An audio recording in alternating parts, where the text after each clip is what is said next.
my grandfather immigrated to this country from Jamaica as a teenager, and he was by trade a cigar maker. So when he came to America, he landed in Kentucky, where a lot of the tobacco fields were.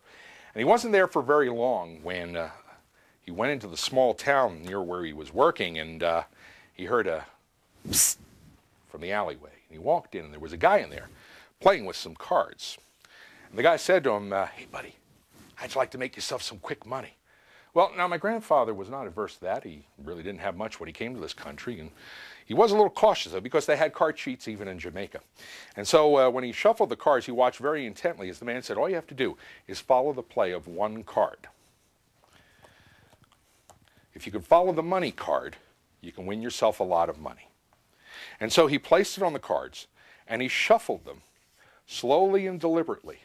And my grandfather watched very, very carefully, and the man put out 1, 2, 3, 4 cards on the table.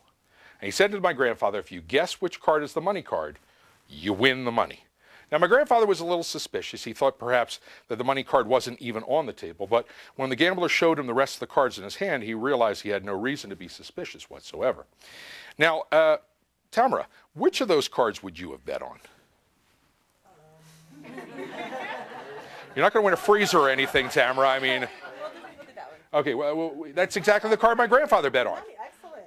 Yeah, and that's when the gambler made his move. And he said, oh, I'm sorry, son, you've lost your money. I've got the money card right here. At that point, my grandfather realized that he had been cheated. And so he performed a little Jamaican magic that he knew.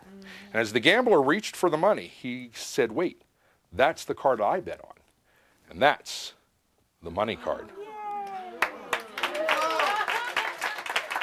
Well, the gambler froze in his tracks, and when he turned over the card that just a moment ago was the money card, he realized he'd been beaten by someone or something he didn't really understand. Well, my grandfather got to keep the money, and he got to keep the cards, and that's how I got them. Because they were of no earthly use to the gambler. That's because you simply can't play a money game with that many money cards.